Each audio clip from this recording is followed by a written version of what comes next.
Assalamualaikum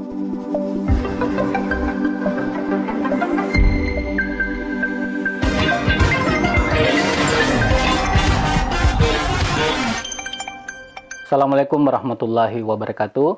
Salam sejahtera dan ketemu lagi dalam Baruga Literasi. Dan pada kesempatan ini mudah-mudahan semua dalam keadaan sehat selalu dan segala urusannya dipermudah oleh Tuhan Yang Maha Esa.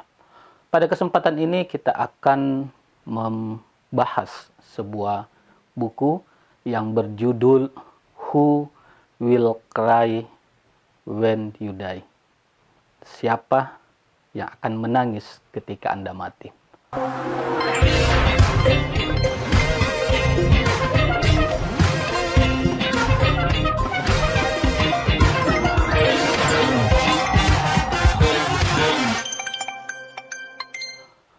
Buku ini ditulis oleh Robin Sharma ya, pada tahun 1999, diterbitkan oleh HarperCollins Publisher di Toronto, Kanada.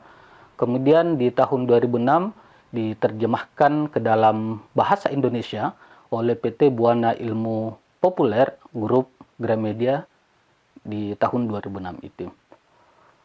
Sekilas melihat siapa yang akan menangis ketika Anda mati. Melihat judul, membaca judul, terkesimak memang. Benar juga pertanyaannya. Apakah ada yang akan melakukan itu untuk kita? Atau jangan-jangan orang bergembira dengan ketiadaan kita atau kematian kita? Robin Sharma ini adalah seorang mantan pengacara, ya, juga seorang pakar di bidang kepemimpinan, ya, kemudian pemberdayaan diri, ya, penemuan diri, dan juga seorang penulis bestseller internasional. Hampir buku-bukunya laris lah, dijual secara internasional. Mantan pengacara yang kemudian menjadi pimpinan Sharma Leadership Internasional, yang dimana membantu para karyawan, pengusaha untuk menemukan potensi-potensi profesional dan potensi-potensi pribadi mereka. Buku Who Will Cry When You Die ini termasuk ke dalam seri The Monk Who Sold His Ferrari, dan merupakan buku yang terinspirasi dari pesan-pesan para pembaca terhadap karya-karya Robin Sharma sendiri. Jadi setiap pesan-pesan yang dikirimkan, yang disampaikan kepada Robin Sharma, itu kemudian Robin Sharma merangkum semua, ya, kemudian juga yang telah ia pelajari mengenai seni kehidupan menjadi serangkaian pelajaran hidup. Ia kemudian menggabungkan pelajaran-pelajaran hidup yang terbaik dalam satu buku ini, yang membuat ia percaya bahwa buku ini tidak hanya membuat pembaca bersentuhan dengan kebijaksanaan, tetapi juga dapat membuat pembaca bertindak untuk menciptakan perbaikan dalam setiap aspek kehidupan mereka, dan menemukan harta kebijaksanaan tersebut yang akan memperkaya kehidupan spiritual, pribadi, dan profesional para pembacanya. Dalam buku ini terdapat 101 pelajaran hidup yang terbaik menurut Robin Sharma, dan pada kesempatan ini kita mencoba mengambil 3 saja, ya, mengupas 3 hal saja dari 101 pelajaran hidup yang terdapat dalam buku ini. Yang pertama dalam buku ini adalah sebuah kalimat, sebuah pelajaran hidup, yakni temukan panggilan hidup Anda. Dalam tulisan yang pertama ini, ditemukan panggilan hidup Anda, diawali dengan beberapa pertanyaan yang diajukan penulis kepada para pembacanya. Di antaranya adalah memang siapa yang akan menangis jika Anda mati? Apa pengaruh kehidupan Anda untuk generasi mendatang? Yang kemudian saya lihat inilah yang kemudian menjadi judul daripada buku ini. Dan berbagai pertanyaan-pertanyaan bijak tersebut yang dikemukakan oleh Robin Sharma di pelajaran pertama ini, dia selalu menjawab dengan diawali dengan sebuah kalimat, temukan panggilan hidup Anda. Ya, dia yakin bahwa setiap orang memiliki bakat khusus, ya, yang menunggu untuk dipergunakan dalam pencarian yang tidak sia-sia. Semua manusia punya tujuan hidup yang unik dan mulia, yang menunjukkan potensi kemanusiaan tertinggi di saat yang sama harus menambah nilai-nilai kehidupan di sekitar kita. Ya, jadi menemukan panggilan hidup Anda menurut buku ini di pelajaran hidup pertama bukan berarti harus meninggalkan pekerjaan sekarang, tetapi adalah bagaimana membawa lebih banyak bagian-bagian hidup kita, diri kita ke dalam pekerjaan, ya, dalam pekerjaan totalitas lah, dan kemudian fokus kepada hal-hal yang terbaik yang dapat dilakukan. Ya, Anda harus berhenti menunggu orang lain melakukan perubahan yang Anda inginkan, tapi mulailah perubahan-perubahan tersebut dari diri Anda.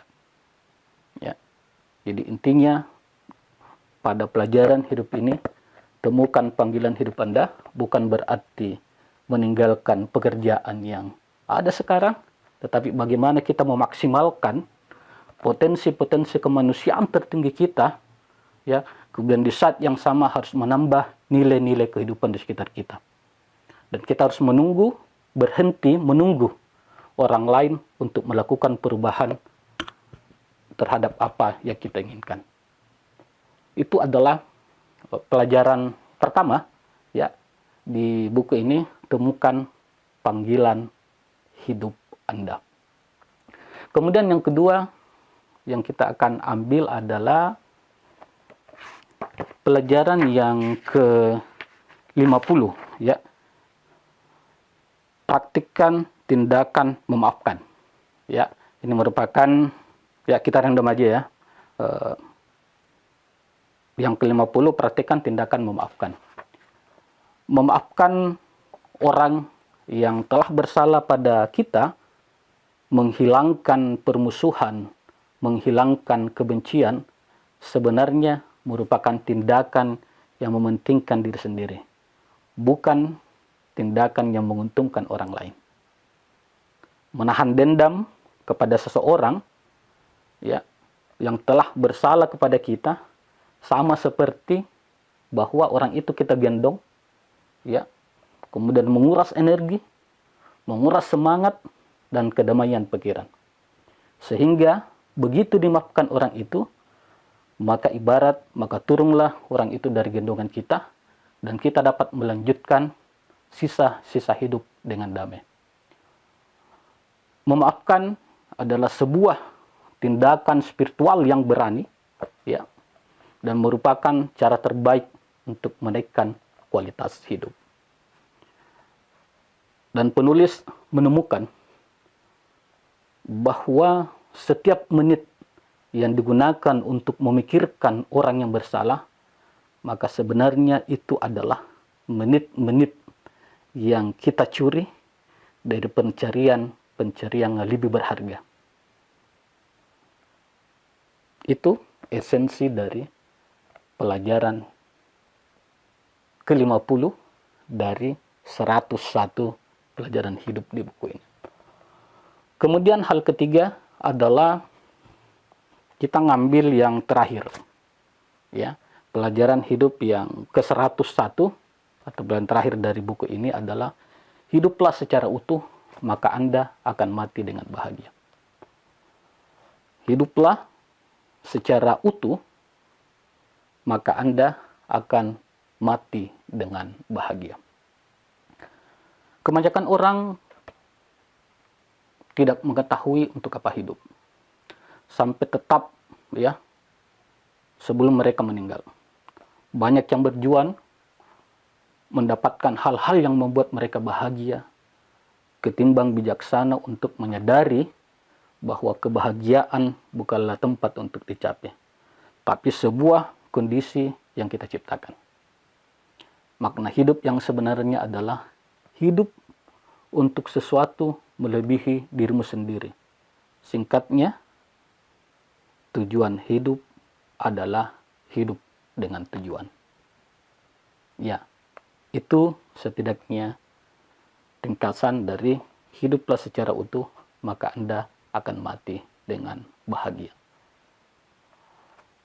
Di pelajaran yang ke-101 ini, sepintas ada pertanyaan yang sepertinya mendasari pertanyaan yang di pelajaran hidup pertama yang disampaikan oleh Robin Sharma.